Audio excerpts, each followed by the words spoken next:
I didn't film it, but I spent the last few days wiring up this bike. It's about 90% done. I gotta put the rear fender on, wire up the rear light, and put the tank on and wire up the fuel gauge. But other than that, it's practically done.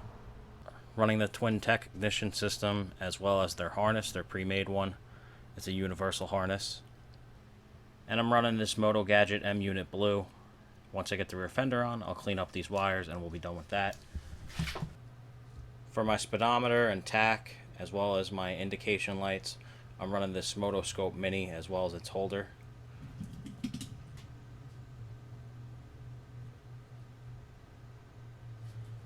It's all wired up. These lights are all wired up as well.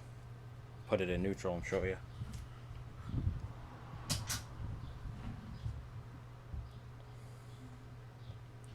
That's about it for the wiring. These bikes are pretty straightforward. There's not a lot to wire. I did go ahead and run as much as I could through the frame of the bike. There's all the handlebar controls and headlights. And that's for the fuel gauge. You won't see that once the tank's on.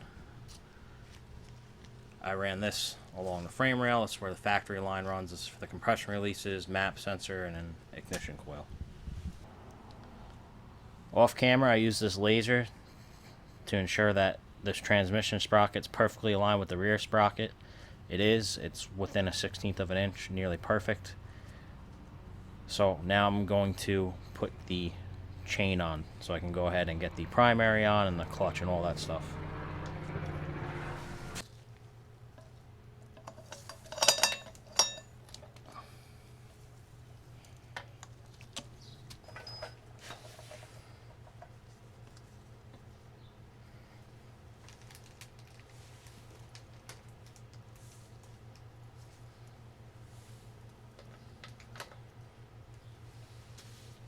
When setting up a chain, you really want to do it with the entire drivetrain in line. If you draw 3 points through the axle, the pivot point, and the front sprocket, you want it to be a straight line because that's where the chain will be the longest. That also happens to be ride height. Since these are 12.5 shocks, I'm going to be running 13.5s, and you'll have an inch of sag at ride height, ideally. So these 12.5 stock ones are exactly where my 13.5 will be at ride height. It also happens to be where the drivetrain is the longest and the chain will be the tightest.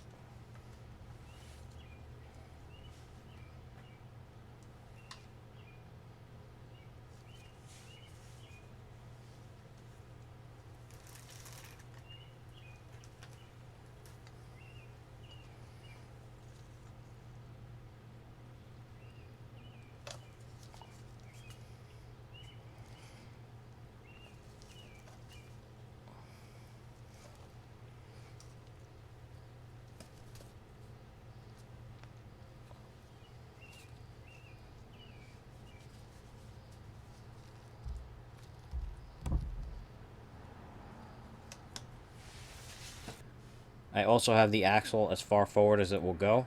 That way when I do cut this chain, I'll have some room to adjust the axle back to take the slack out and account for any stretch that occurs after braking. With these EK chains, the stretch is minimum, but it does still happen. I initially had this axle all the way forward, but the way the links laid out on the sprocket, it was going to be way too tight even all the way backed in, and it was only going to get tighter if I had to back it out at all. So I moved it out about midway. The links are laying out better, so I'm going to go ahead and cut this link off here and get the master link ready to put this together.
So I began pressing the master link plate on, and now I'm going to measure to see how close I am. It may have to go a little bit further, but I'm just going to measure one of the factory links, then compare it to this link.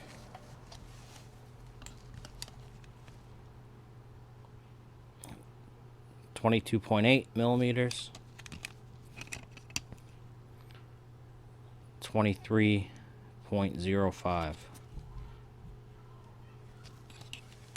Now I'm going to begin to rivet these over, and I'm going to measure one of the factory rivet ones, the diameter of it, to figure out how far I gotta compress this one, or these two rather.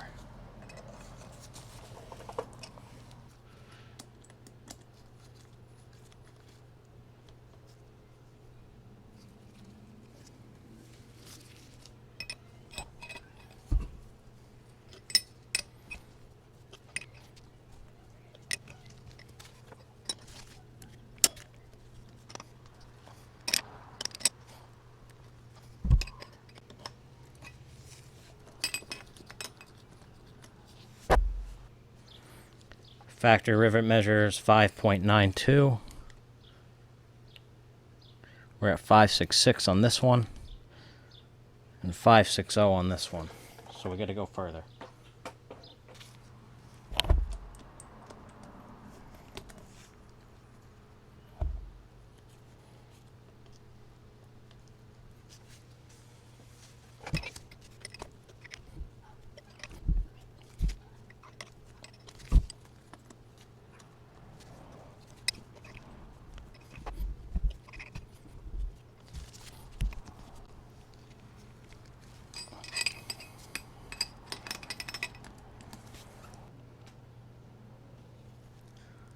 Looks good.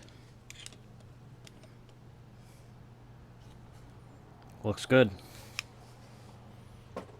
Chain is on, master link is riveted. I already went ahead and torqued this nut, put the retainer on. This is torqued. Now I'm going to go ahead and put the inner primary on.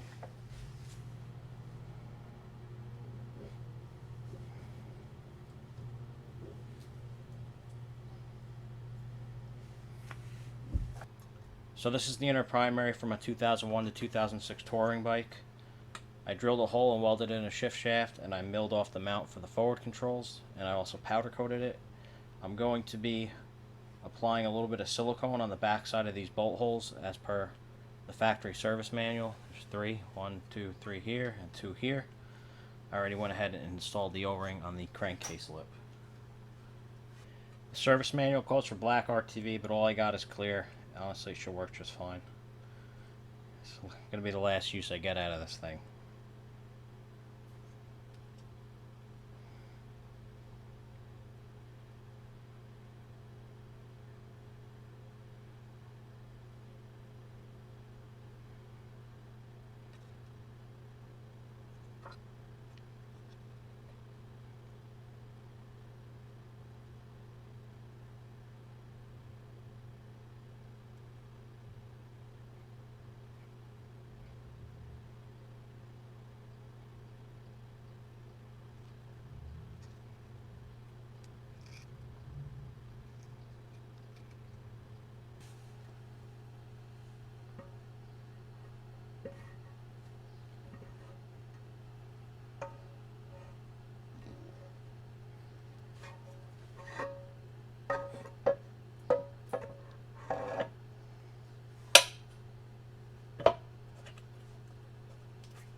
Service manual also says to put silicone on the threads of these 5 inner primary bolts.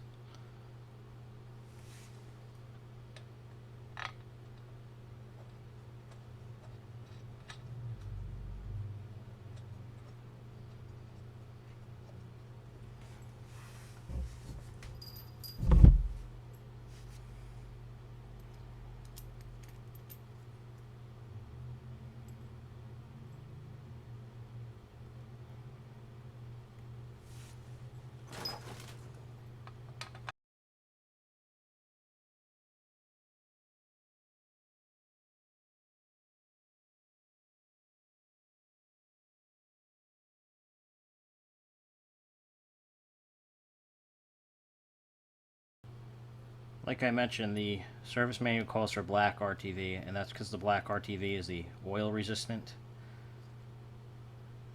This silicone's not as oil resistant.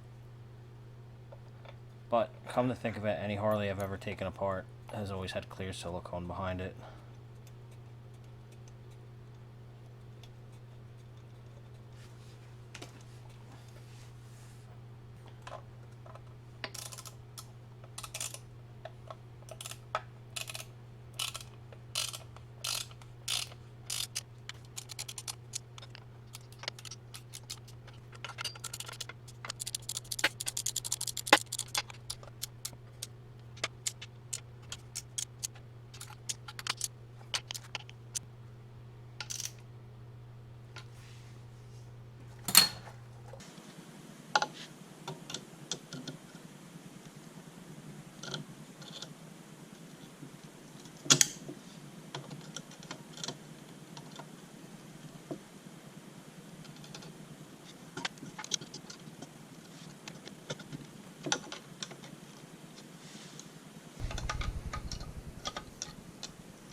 So it's the jackshaft, the clutch, and the primary chain.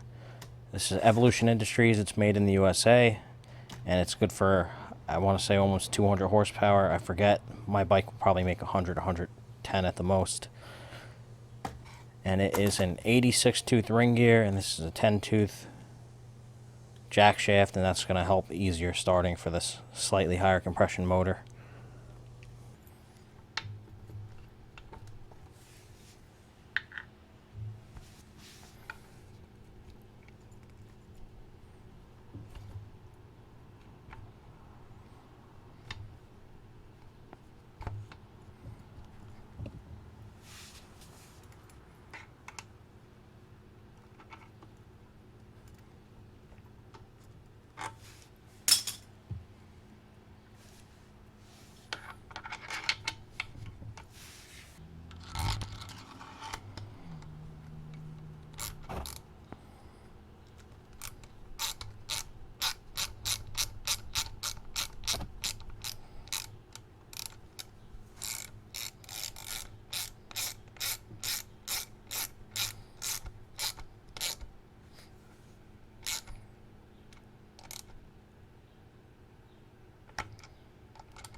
I got the clutches soaking in some B&M trick shift. This is what Evolution Industries recommends. Now I'm going to install the compensator eliminator and clutch basket as well as the primary chain.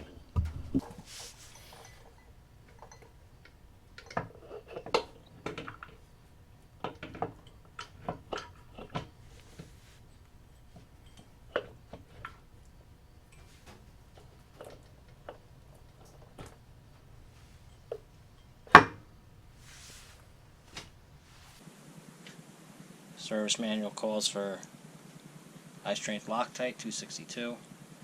Just put a few drops.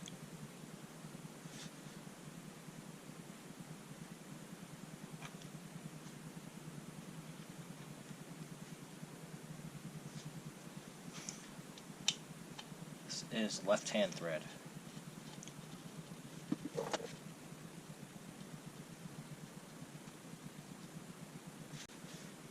This is 1 3/16 inches and it gets torqued to 80 foot-pounds.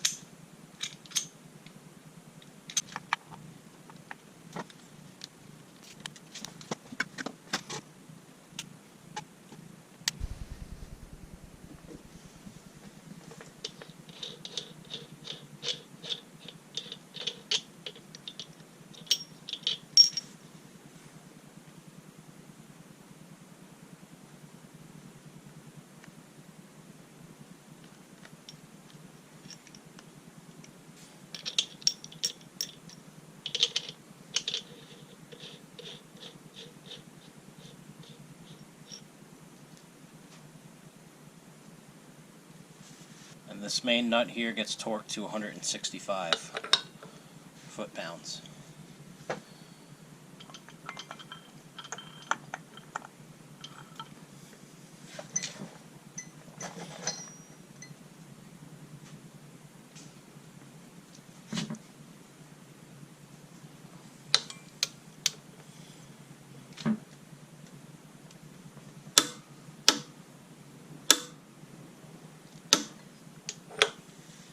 So we got this nut torqued and this nut torqued. So now I'm going to load the clutch plates in here. This first steel plate back here is different than all the other steel plates. It's a little bit thicker. So this one has to go in first. The other ones, it doesn't matter where they go.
So everything is all good to go in here.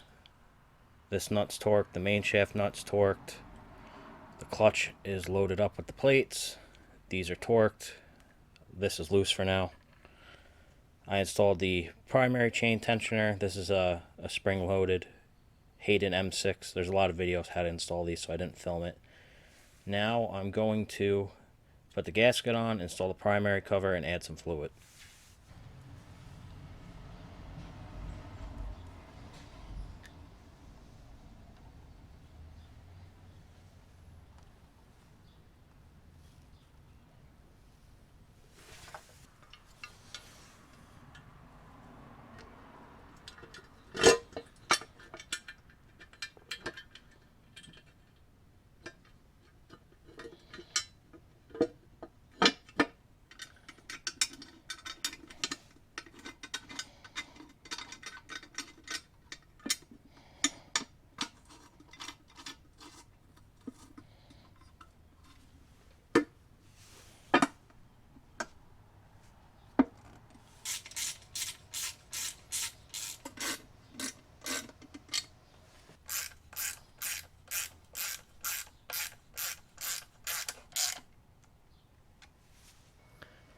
Highly recommend you grab one of these cheap little funnel sets. It comes with the oil filter funnel, the primary funnel, and I believe one for filling the transmission. I think it was like $6 on Amazon. Well worth the money.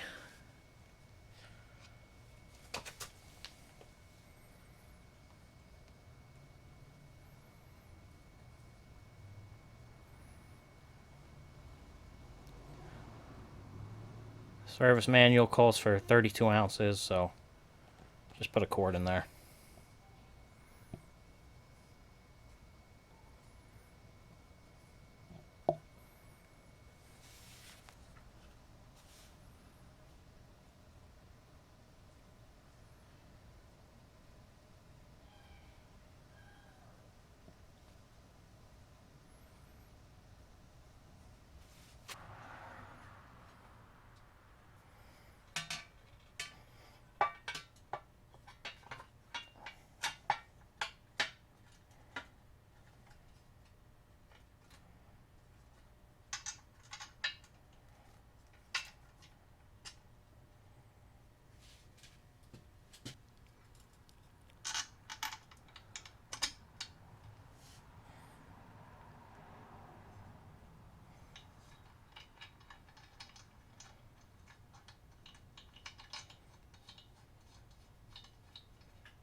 I'm going to be running a Mikuni HSR 42 with this 95 being high compression and ported heads.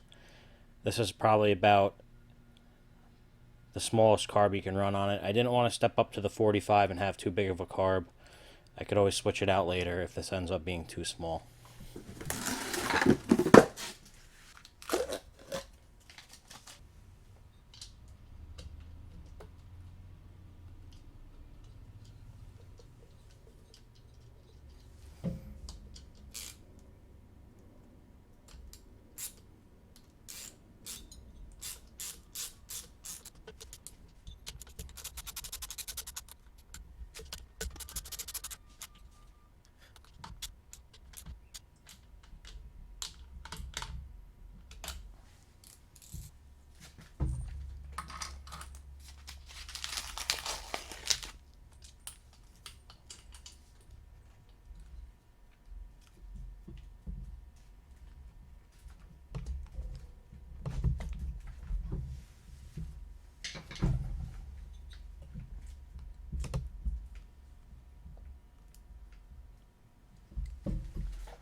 Something to note for FXR guys, this top motor mount bracket needs to be cut to clear the Mikuni.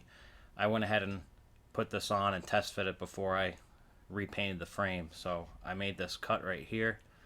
Really, you don't need to cut that much off, but it does interfere.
finished up installing the fender off camera. It was real delicate and challenging to get the bolts lined up and not scratch anything. So it was a really long video. So I just not going to include that. On here I have some chrome FXR division struts. And these are Moto Gadget Blaze turn signal, and that's a Moon's tail light. I'll go ahead and show you how they look.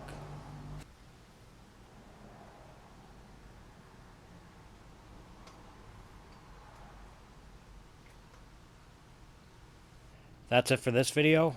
Thanks for watching. Next video, I will be adding fluids, installing the exhaust, and hopefully firing this thing up.